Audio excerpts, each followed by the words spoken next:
Good morning, अस्सलाम वालेकुम ख़वातीन व हज़रात। मेरा नाम शहाब करनी है। वाशिंगटन डीसी से स्टूडियो I-95 टीवी से मैं आपकी खिदमत में हाजिर हूँ। बहुत ही शॉर्ट नोटिस के ऊपर मैंने एक बहुत ही मोतबर और बहुत ही मशहूर शख्सियत हैं जो इस हवाले से जो आज हम डिस्कस करेंगे उसके लिए he is the most appropriate person. मेरे साथ मौजूद हैं farmer religious minister in Pakistan और बहुत एक्टिविस्ट जो आलमी सतह पे जाने पहचाने जाते हैं, जूलियस सालिक, जे सालिक साहब जो है। Welcome mister Salik to our studio. हाँ जी, अच्छा, तो थैंक यू हम सर। जो बात कर रहे हैं वो कि तकरीबन 2 दिन पहले सिंध गवर्नमेंट का एक हमें नोटिफिकेशन कह लीजिए या इश्तिहार कह लीजिए, वो हमारी नज़र से गुजरा और जिसमें ये लिखा हुआ है कि जो म्युनिसिपल कॉरपोरेशन है, जो बल्दिया है कराची में, उसमें जो सैनिटरी वर्कर्स हायर किया जाएगा वो हायर करने की शर्त यह है कि वो मुसलमान ना हो। तो सालिक साहब क्या कहेंगे आप इसके ऊपर? शुरू करता हूँ खुदावंद के नाम से जो बड़ा रहीमो करीम है। मैं इसके ऊपर तो अफसोस ही कर सकता हूँ। हमारी बदनसीबी ये है कि जिन मकासद के लिए हमने पाकिस्तान हासिल किया था, जिसमें कायद मोहम्मद अली जिन्ना बानी पाकिस्तान ने ये कहा था कि अक़लियत पाकिस्तान की मुक़द्दस अमानत है और बराबर के शहरी हैं, तो मैं समझता हूँ कि ये जो तासब फैलाया जा रहा है, नफरतें फैलाई जा रही, ये पाकिस्तान को एक्चुअली पाकिस्तान को डैमेज करवाया जा रहा है बैन अल-क़ौमी तौर पर। अच्छा सालिक साहब, आपका बहुत लंबा सफर है, मतलब स्टूडेंट लाइफ से लेके अब तक। यू नेवर सेट, कभी आप बैठे नहीं सकूत के साथ, और बड़ी आपने मूवमेंट देखी है। प्लस एक बड़े इंपॉर्टेंट दौर में आप मिनिस्टर भी रहे हैं फेडरल गवर्नमेंट में रिलीजियस अफेयर की। क्या प्रॉब्लम्स हैं ये जो आपको अंडरटोन नजर आती हैं? बहुत सी चीजें ये शोरिशें नजर आती हैं सालों से, क्या जी, इसकी क्या वजह है?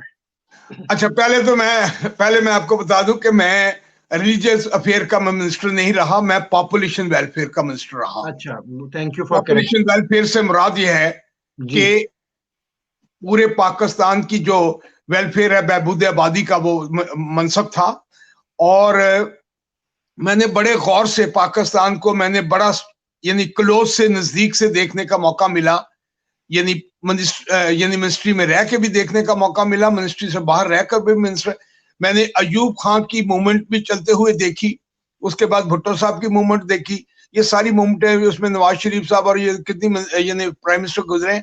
बदनसीबी ये है कि अभी तक जो हम दो कौमी नजरिए का जो तस्वर है, अभी तक उसको तो हम एक्सप्लेन ही नहीं कर पाए कि हमारा दो कौमी नजरिया क्या था। लेकिन जो मैं एक्सप्लेन करता हूं, मैं जो समझता हूं कि बदनसीबी ये हुई है कि पाकिस्तान हमने हासिल कर लिया, लेकिन हमारे पास जब पाकिस्तान हमने हासिल किया उस वक्त हमारे पास कोई आइन नहीं था, कोई दस्तूर नहीं था, कोई मंशूर नहीं था, जिसकी वजह से हमें 1935 का एक्ट जो है वो हमें लेकर चलना पड़ा। और 1935 का एक्ट जो था वो साम्राज्य का एक्ट था, उसी पर हम काम करते रहे। उसके बाद 1956 में हमने पहला आइन बनाया। पहला आइन जब बनाया गया तो उसमें माइनॉरिटी की रिप्रेजेंटेशन ही कोई नहीं थी। फिर उसके बाद 1962 का आइन जो है, मार्शल लॉ यानी एडमिनिस्ट्रेटर ने आके, यानी अयूब खान साहब ने इसको खत्म किया 56 के आइन को। और फिर 62 का आइन, 62 के आइन में भी माइनॉरिटी की रिप्रेजेंटेशन कोई नहीं थी। हालांकि ये मुल्क जो है ये बना ही माइनॉरिटी की बुनियाद पर है, क्योंकि ये माइनॉरिटी, इसलिए मैं कहता हूं कि दो कौमी नजरिए जो हमारे थे, ये था कि जो ब्राह्मण था उसके अंदर क्लास डिवीजन है और इस्लाम में क्लास डिवीजन नहीं है। इस्लाम में छूत नहीं है, इस्लाम में तासब नहीं है, इस्लाम में नफरत नहीं है। लेकिन क्योंकि ब्राह्मण में जात पात नस्ल रंग का जो है उनके अंदर, यानी वो अपने से जो छोटी जात है उनसे वो शेक हैंड नहीं करते, इसलिए। लेकिन जब ये पाकिस्तान बन रहा था तो उस वक्त एक करारदाद, जिसे कहते हैं करारदाद लाहौर, पेश हुई। और वहां पर हमें यानी पाकिस्तान के लिए हमें वोटों की दरकार थी। तो हमारे जो माइनॉरिटी के जो वोट थे, यानी जोशा फजलुद्दीन साहब का, जोशा फजलुद्दीन, चौधरी चंदूलाल साहब का, दीवान बहादुर सिंघा साहब का, और उसमें गिबन साहब का, और मास्टर फजल लाई का। तो इस तरह हम एक वोट से जीते हैं करारदाद लाहौर। और फिर दूसरी यह है कि माइनॉरिटी के जो हमारे उस वक्त अपना यानी स्पीकर जो थे अपना, ये दीवान बहादुर सिंघा साहब, انہوں نے جا کے باؤنڈری کمیشن کے سامنے جا کے اسٹیٹمنٹ ریکارڈ کروائی کہ ہماری تعداد مسیحیوں کی جو ہے وہ اس میں پاکستان میں شامل کی جائے تاکہ جغرافیائی تبدیلی جب آئے گی پاکستان میں تو ہمارا شیئر بھی جو ہے پاکستان کے حصے میں آ سکے. تو یہ بڑا خدا کا شکر ہے کہ ہم نے پاکستان کی اس وقت حمایت اس لیے کی تھی کہ پاکستان میں چھوت نہیں ہوگی, نفرت نہیں ہوگا, تعصب نہیں ہوگا, ڈسکریمنیشن نہیں ہوگی. اور اسی لیے پہلی دستور ساز اسمبلی میں قائد اعظم محمد علی جناح صاحب نے جو سپیچ فرمائی تھی یہی کہا تھا کہ آج کے بعد نسل, رنگ اور مذہب کا کوئی امتیاز نہیں ہوگا بلکہ ہم سب پاکستانی ہوں گے. اور جب گورنر جنرل کے لیے نامزد ہو رہے تھے یعنی قائد محمد علی جناح صاحب, تو اس کے صدارت جو تھے جوگندر لال منڈل کر رہے تھے. یہ کتنی بڑی بات ہے کہ ایک مسلمان کے یعنی چناؤ کے وقت صدارت جو ہے وہ جوگندر لال منڈل, جسے برہمن جو تھا چھودر سمجھتا تھا, جنہیں ہاتھ ملانا پسند نہیں کرتا تھا. یہ اسلام کی بہت بڑی روایت ہے, لیکن بد نصیبی ہے کہ ہم پاکستان کو اس ڈگر پر لے کر گئے.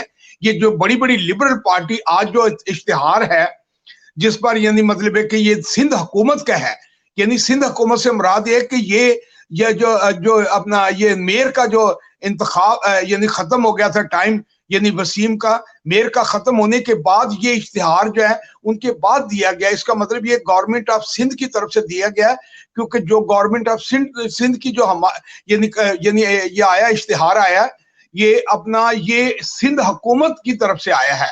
تو میں سمجھتا ہوں کہ یہ سندھ حکومت نے یہ بات کر کے یہ اتنی بڑا یعنی شرمندگی ہمیں بھی دی ہے اور خود بھی شرمندہ ہوں گے. تو اس سے بین الاقوامی طور پر ہمارا امیج جو ہے خراب ہو رہا ہے. یعنی ہمارے پاسپورٹوں پر یعنی دنیا کے, آپ امریکہ میں رہتے ہیں شاہب صاحب, آپ امریکہ میں رہتے ہیں, آپ کے پاسپورٹ پر کوئی مذہب کا خانہ ہے؟ بہت اچھی بات کی سالک صاحب. میرا جو دوسرا سوال تھا وہ تھا ہی یہی, لیکن آپ نے اتنے کم وقت میں تاریخ پاکستان بنانے کی, جناح صاحب کی تھنکنگ, مائنورٹیز کے حقوق اور سازشیں اور شورشیں اتنی خوبصورتی سے آپ نے لیس دین 5 منٹ میں بتا دیا. یہ آئی اوپننگ ہے یہ ہمارے لیے, جو ہمارے لوگ جذباتی ہو جاتے ہیں اور جذبات میں آ کے سوشل میڈیا کے اوپر اور چیزوں کے اوپر کمنٹ دینا شروع کر دیتے ہیں. میرا سوال ایک ذاتی طور پہ سالک صاحب آپ سے یہ ہے کہ آپ جیسے جن کا قد بہت بڑا ہے مائنورٹی رائٹس کے اوپر اور بہت ایڈوکیسی ہے سالوں کی, اس کے باوجود جب آپ آواز اٹھاتے ہیں تو ایسا سننے کو ملتا ہے کچھ لوگوں کی طرف سے, جو معصومی لوگ کہوں گا میں پاکستان میں یا باہر, کہ یہ کسی غیر ملکی ایجنڈے پہ کام کر رہے ہیں. ان کی فنڈنگ سی آئی اے ان کو فنڈنگ دیتی ہے, را ان کو ہاں فنڈنگ بالکل دیتی ہے. بالکل, کیا جواب دیں گے آپ؟ ہاں بالکل بالکل جی. یہ نام نہاد لوگ جو ہیں اگر مجھ جیسے بندے کو اگر وہ کہیں کہ میں جس نے 45 سال پاکستان کی یعنی جدوجہد کی, حجاب پر, خاکوں پر, میناروں پر, قرآن پاک کی بےرحمتی پر, حضور پاک کے خلاف جو فلم بنی, کسی دنیا کے کسی یعنی جو مطلب ہے کہ ہم یعنی کر رہے ہیں, جو بات کر رہے ہیں دنیا کی ورلڈ مائنورٹی الائنس کی بات کر رہے ہیں, ہم امریکہ کے مسلمانوں کی بات کر رہے ہیں, ہم کینیڈا کے مسلمانوں کی بات کر رہے ہیں, ہم پوری دنیا میں مائنورٹی جہاں بھی امریکہ, Canada, Australia, New Zealand, Holland, German, France یعنی کینیڈا. لہٰذا میرے جیسا بندہ جس کے پاس ایک انچ زمین نہیں, کرپشن نہیں, پلاٹ نہیں, قرضہ نہیں, اور انڈیپینڈنٹ جیت کر آئے, سندھ سے ٹاپ کیا, پنجاب سے ٹاپ کیا, بلوچستان سے ٹاپ کیا, سرحد سے ٹاپ کیا, وفاق سے ٹاپ کیا. میرے جیسا بندہ مطلب ہے کہ میں ان باتوں پر میں اب میری مشن کو کوئی روک نہیں سکتا, کیونکہ میں اپنی یعنی میں کسی آئی بی آئی یا آئی ایس آئی یا سی آئی اے یا میں کسی کی آئی پر نہیں آیا ہوا, میں اپنی آئی پر آیا ہوں, اور مجھے نہ کوئی روک سکے گا نہ میں رکوں گا, کیونکہ میں نے اپنی اس مظلوم قوم کی بات کرنی ہے, چاہے وہ شیعہ ہو, سنی ہو, وہابی ہو, بریلوی ہو, دیوبند ہو, نقشبند ہو, چکڑالوی ہو, قادری ہوں. ہم نے اپنی مظلوم لوگوں کی بات کرنی. 2 طبقے ہیں پاکستان میں, ایک سرمایہ دار ہے, ایک جگیردار ہے, وہی سرمایہ دار ہے, وہی لٹیرا ہے, وہی چور ہے, وہی ڈاکو ہے, اور ایک طرف مظلوم ہے, چاہے وہ شیعہ ہے, چاہے کرسچن ہے, چاہے سنی ہے, وہ مظلوم طبقہ ہے. ہم مظلوموں کے ساتھ کھڑے ہیں. ہم نے کسی آج تک مارشل لا کی حمایت نہیں کی. ہم نے عمران خان کی طرح یو ٹرن نہیں لیا کہ پہلے مشرف کی حمایت کی پھر بعد میں یو ٹرن لیا. ہم یو ٹرن نہیں لینے والوں میں سے. میں نے ضیاء الحق کے خلاف 11 سال مارشل لا لڑی, مارشل لڑا, ہتھ کڑی الٹی لگواتا, اور میں مارشل لا کی گود میں پل کے نہیں آیا. मैं मार्शल लॉ की गोद में जनरल जिलानी से मैंने मतलब जनरल जिलानी से मैंने अपनी मिल वापस नहीं ली। मैंने मतलब है कि मार्शल लॉ की गोद में परवान नहीं चढ़ा, मैं उनका चौथा बेटा नहीं बना। मैं अपने हक और सच पर हथकड़ी उल्टी लगवा के मैं जमहूरियत के लिए लड़ता रहा। जी सालिक साहब थैंक यू। अच्छा आप ये बताइए, आखिरी सवाल आपसे, इसको आप बड़ी खूबसूरती से, मुझे पता है यू आर केपेबल, इसको आप समो दीजिएगा उर्दू में, सलीस उर्दू में मैं कह रहा हूँ कि 1947 में हमने एक मुल्क तो बनाया जिन्ना साहब ने, वो अनफॉर्चुनेटली 1971 में आधा रह गया, आधे से भी कम रह गया। जो बड़ा हिस्सा था, बड़े लोग थे जो तादाद में भी ज्यादा थे, वो 1971 में ये मुल्क हमने तोड़ के फेंक दिया। तो मुल्क तो बचा नहीं, आधा बच गया जो थोड़ा बहुत है। तो क्या मुल्क तो बना लिया, क्या हम कौम भी बन सके कि नहीं? क्या जवाब देंगे? सर बात यह है कि दुनिया की कोई भी जो मुल्क होते हैं वो नेशन की बुनियाद पर होते हैं।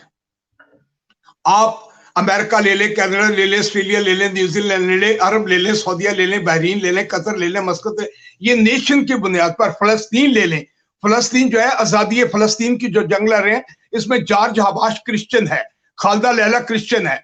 लिहाजा नेशन की बुनियाद पर मुल्क होते हैं। ये नया तजर्बा है, खुदा का शुक्र है कि हमने पाकिस्तान माइनॉरिटी की बुनियाद पर बनाया हुआ है, क्योंकि मुसलमान माइनॉरिटी में था, ब्राह्मण मेजॉरिटी में था। तो हमने माइनॉरिटी, लेकिन माइनॉरिटी के हमने पाकिस्तान बना लिया, लेकिन नेशनलिज्म को परवान नहीं चढ़ाया। आपके मुल्क में नेशनलिज्म को परवान चढ़ाने के लिए एक तरीका था, हमारे नेशनल सेंटर मौजूद थे, लेकिन वो खत्म कर दिए। नवाज शरीफ ने 28 नेशनल सेंटर वो भेज दिए, और आज अमेरिकन सेंटर मौजूद है, ब्रिटिश सेंटर मौजूद है।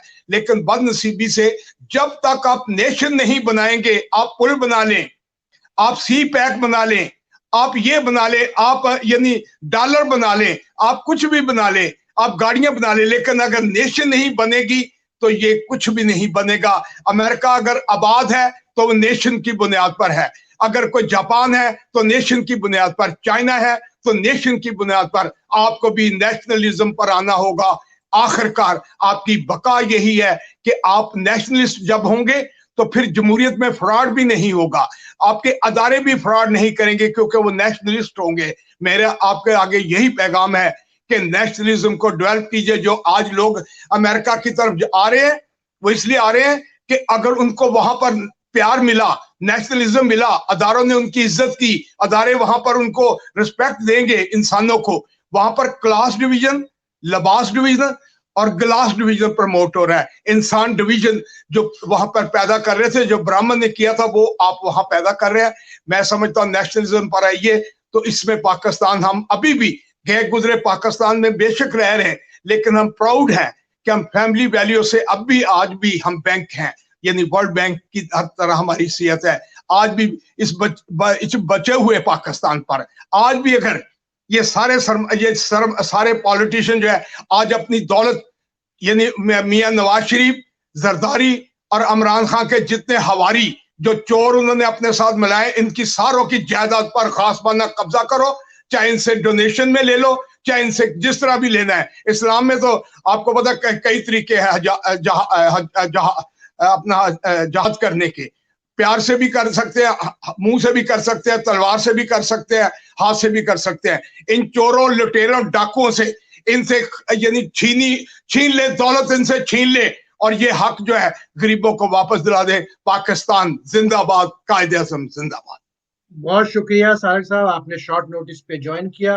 खवातीन व हजरात, ज्वाइन करने का सालिक साहब से रिक्वेस्ट मैंने की थी कल रात में। I am so grateful. और वजह यही थी कि जो पाकिस्तान को डिवाइड किया जा रहा है वर्टिकली और हॉरिजॉन्टली, जो हॉरिजॉन्टली और जो लसानी तौर पे मजहब की बुनियादों पे, उससे हम कमजोर से कमजोर तर होते चले जा रहे हैं। अपनी आंखें और कान खुला रखें, जज्बात के बजाय होश के नाखून लें। थोड़ा सा जो बचा कुचा पाकिस्तान रह गया है वो अब हम अफोर्ड ही नहीं कर सकते, तो फैसला कर ले कि इसको हमने कौम बनाना है, आगे जाना है, या फिर हम ऐसे ही आपस में साजिशों के और शोरिशों के शिकार होते रहेंगे। जो थोड़ी सी साजिश का शिकार हम बल्दिया कराची के हवाले से, जो मेरा आज का टॉपिक था, हुए हैं। तो प्लीज इसके ऊपर गौर कीजिए। सालिक साहब थैंक यू वेरी मच। हम इंशाल्लाह आपको आइंदा भी जहमत देते रहेंगे। We are so grateful for you joining us very short notice. शाहब करनी को इजाजत दीजिए I-95 की तरफ से। इंशाल्लाह बहुत जल्दी दोबारा एक नई स्टोरी के साथ हाजिर होगा। अपना ख्याल रखिएगा। Thank you.